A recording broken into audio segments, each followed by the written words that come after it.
What is up, everybody? Welcome in. Welcome in.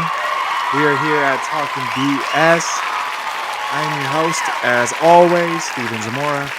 If you would be so kind as to follow me on Twitter at ZamoraBSB, that would be your best option for any and all show updates going on here.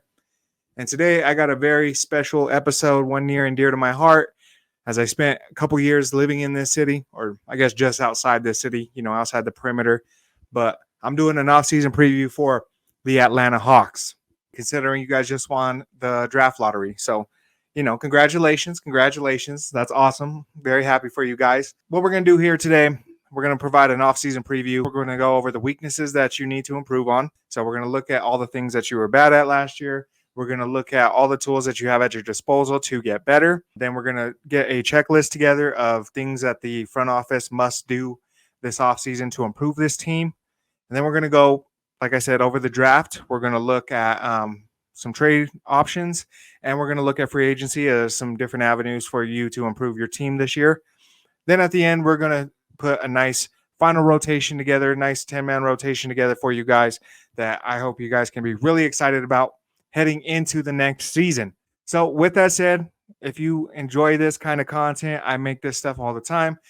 Please like and subscribe to the channel. I'm going to be doing this for every team.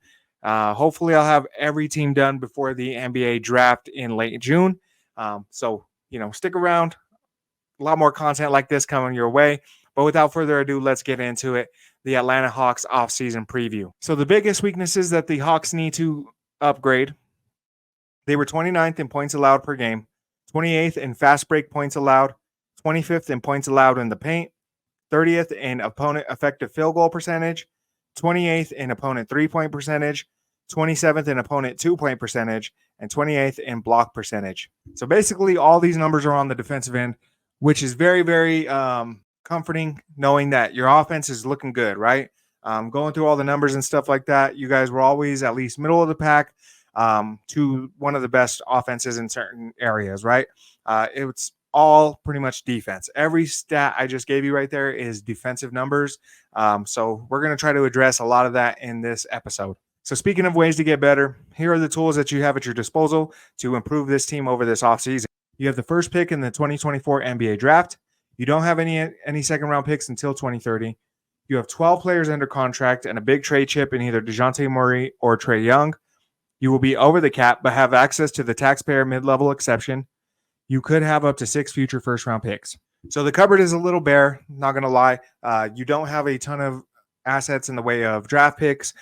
You're pretty well over the cap, but you are under that second apron, so you will get the full taxpayer mid-level exception. I think it's about $5.2 million, if I'm correct. Right now, your roster does have a lot of talent on it. We're going to see what we can do to use some of that talent to upgrade. So speaking of things that we got to get done here, you need to decide if you are moving forward with Trae Young or DeJounte Murray or both. Don't screw up the first overall pick. Get shooters that fit Quinn Snyder's system.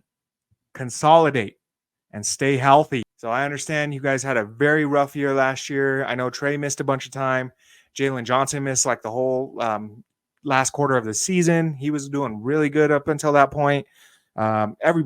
Everybody missed some time at some point. I think even the only ones that really stayed healthy was like Bogdanovich, which is crazy because he missed a bunch of time the years prior. So I think even if you ran this team back and you stayed healthy, I mean, you're a playoff team. I mean, maybe I am biased, but I think that was a phenomenal season despite how many injuries you guys went through. And Trae struggles at the beginning of the season as well. So, but with that said, we got a bright future ahead of us, including that number 1 pick overall. So let's get into it. So on your left is going to be a big board provided by CBS. On the right is a big board provided by Tankathon. And the big one in the middle is provided by The Ringer. I want to kind of go over some of those guys. A big name that keeps popping up for you guys lately has been Zachary Ricochet. He's a big forward who can shoot and play some good defense. He's been compared a lot to like Michael Porter Jr. and stuff. I think he's more of like, to me, he reminds me a little bit of Rudy Gay. Another guy is Donovan Clingan, big center out of UConn, 2-time NCAA champion. Big man who does all the dirty work. He's a big rebounder. He's a good shot blocker. In high school, I guess he was hitting a lot of threes and stuff like that. So they do think he might be able to develop a jump shot. For me personally, I hope you guys don't screw this up and you pick the number one overall guy in these big boards, and that's Alexander Sarr from the NBL. So Sarr is a big time center from the NBL. He's about 7 foot, maybe 7'1", with shoes. His stats aren't amazing or anything like that. But what he is he's a big time athlete and he has a ton of potential. He's a young kid. He's got size. He's quick. A lot of guys keep saying that he's like a wing stuck in a center's body. You guys had a lot of issues on the defensive end last year. This kid's going to solve a good portion of those just by being a big time, center for you in that paint and deterring shots and protecting the paint and, being a backline defense for some of you guys' weaker perimeter defenders. Some things he's not very good at. He's not a great shooter. Of course, everybody has their weaknesses, right? Decision making is another issue. He's not the biggest and he's not the strongest guy, but he's a young kid, right? I think he's like 19 right now. He has a lot of time. So to me personally, and the way I'm kind of planning this, I think what we're going to do is we're going to draft him and we're going to kind of keep him on the bench for a year, get him some good playing time. And then hopefully year 2, he had some size, he had some muscle, he gets a year of experience under his belt. And I think year 2, he becomes a monster in the NBA. Some of the comparisons I've seen are, Triple J from Memphis, right? Jaren Jackson Jr. To me, my favorite comp to him is Evan Mobley. So the next order of business, we're going to look at the trade market. And fortunately for you guys, because I need to consolidate this roster. If it's me, I want to consolidate because you guys have a lot of really good players, but I want to get some more talent, right? Some more like high-end talent next to Trey. But first, we're going to get a good partner on the defensive end. You guys don't have great perimeter, protection out there. So what I want to do is I'm thinking we're going to take Bogdan Bogdanovic and DeAndre Hunter, and we're going to send them to Orlando in exchange for Gary Harris Jr. This is going to have to be a sign and trade, by the way, because Gary Harris Jr. is a free agent right now, and Jonathan Isaac. So what this does is this gives you a good perimeter stopper on the outside who can pair up next to Trae Young. Gary Harris, he's a decent shooter from outside, decent athleticism, but he's a very good defender. Then you bring in Jonathan Isaac. The kid is 6'11", almost 7 foot. He's another good comparison to Alexander Sarr. He can guard down low. He can guard on the perimeter. He's long as hell. He's honestly, when he's healthy, he's one of the best defenders in the NBA, bar none.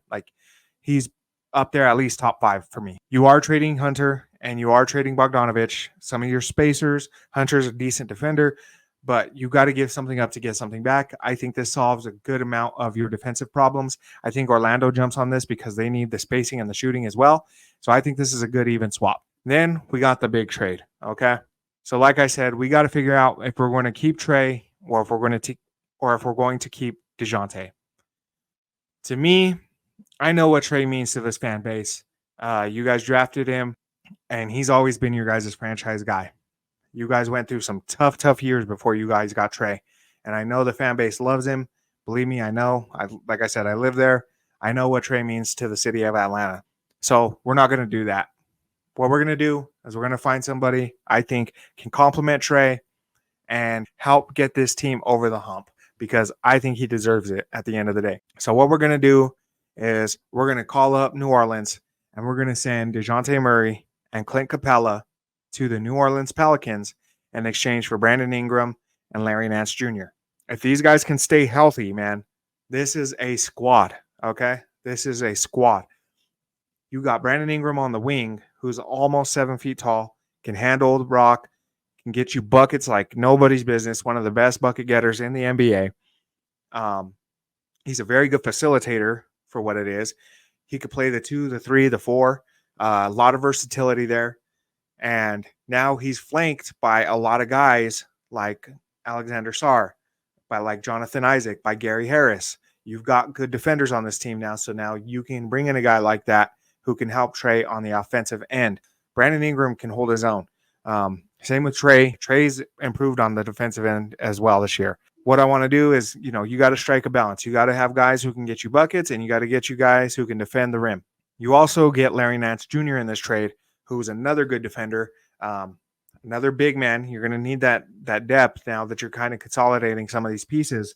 And Larry Nance Jr. is one of my favorite bench guys in the NBA. He's just like a dirty work guy. He'll get you rebounds. He hustles. He plays very hard. He plays really good defense. He's one of those intangible guys that every team needs. So the next step we're going to look at free agency. What I'm pulling up here is your cap sheet for this past year, and you'll see the cap percentage hits for each of these players. Bleacher Report's Eric Pincus. The Atlanta Hawks can either pay Saddiq Bey, who can be made restricted as a free agent, around $12 million and just barely fit in the TMLE, which is the taxpayer mid-level exception, around $5.2 million, under the second apron. But even if the franchise lets Bey go, it won't have access to the full non-taxpayer MLE, which is $12.9 million. You're still going to have that taxpayer MLE, which is around $5.2 million. So some key free agents that I think you guys should be looking at in free agency.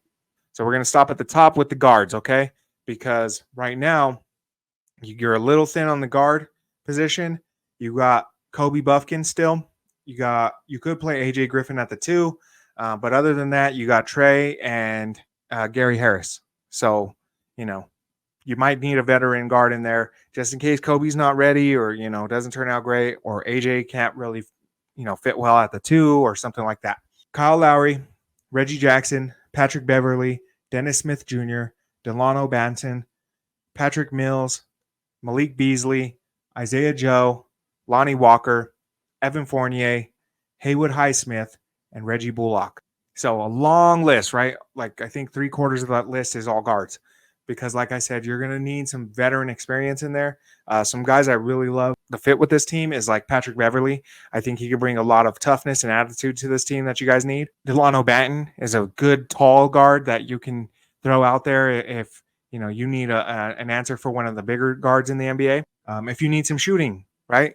You could get Malik Beasley, Isaiah Joe, right? Both of these are two of my favorite shooters in the NBA. You can kick out to Isaiah Joe or Malik Beasley out there on the corners. That's money. Then we'll look at some other big men. I just think if you have a center rotation or a big man rotation of like Jalen Johnson, Onyeka Okongwu, and Alexander Sarr now, you're going to need some size, okay? And somebody who can really hit the boards hard. So that's why I listed Andre Drummond, Goga Batadze, and JaVale McGee. So 3 big men who can go out there and get you boards, can play some tough down low defense. And like I said, in an ideal world, you're going to give Sarr at least a year to bulk up and be that perfect pick and roll partner for Trey. But ideally, this is how the rotation ends up being at the end of the season. You got Trae Young backed up by Kobe Buffkin, Gary Harris backed up by AJ Griffin, Brandon Ingram backed up by Jonathan Isaac, Jalen Johnson backed up by Larry Nance Jr., and Onyeka Okongwu backed up by Alexander Sarr. You got great playmaking there from Trey, right? Elite playmaking. One of the best playmakers in the league. And he's flanked by Gary Harris, who can hit threes and defend. Brandon Ingram, who can hit threes and defend. Jalen Johnson, who is starting to hit threes and defend. And then Onyeka Okongwu, right?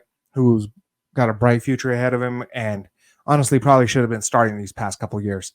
So you got a lob threat for Trey with Sarr and Okongwu down low, and then you got shooters all on the outside. Good defenders.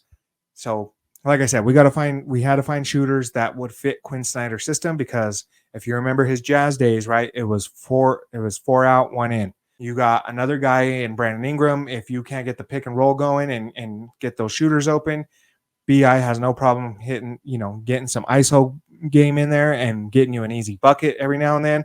Like, you got options. You got defenders all over the place. You got length. Like I said, you are not going to be a bottom tier defense if this is your lineup, okay? Jonathan Isaac, Gary Harris, Larry Nance, Alexander Sarr. You're adding some real defensive pieces to this team. You have a little guard who's just like, that Trey can't defend one-on-one. Throw Gary Harris on him, okay?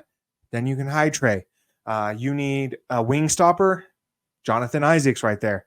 You got a big forward who out there like a Kawhi or a LeBron or something that's eating you up. Throw Larry Nance, or even Jonathan Isaac on him. You got a big guy who's out there tearing you up, Alexander Sarr or Onyeka Okongwu, good defenders. And then like I said, in free agency, if it's a really big guy, you got a Jokic or an Embiid out there. I have no problem. Go and get a JaVale McGee. Go and get a Gogo Batadze. Go and get an Andre Drummond, right? If the guards aren't working out, if Kobe's not doing his thing, use that money, get you a Patrick Beverly, you're not get you a Chris Dunn, right? Your guards ain't hitting shots, get you an Isaiah Joe, Malik Beasley. There's answers out there. I think by the end of the year, this rotation should be what gets you over the top. So with that said, Atlanta, I love you. I hope to come see you again soon. I love that city. Good luck to the Hawks this year. I really hope, as long as you stay healthy, right? I hope this team stays healthy. You're going to be a much improved team. You're definitely going to be a playoff team. Do you trade Trey? Do you trade DeJounte? You guys let me know. I did my research before this, and everything that I've seen is everybody's like, no, we can't trade Trey. So, and I felt the same way. So I wanted to proceed with him in mind. But if you're a DeJounte guy and you think his contract is easier to build around, let me know why. Hit me up in the comments and let me know. With that said, love you guys. Appreciate you sticking around for the entirety of this video. Talking BS, we out.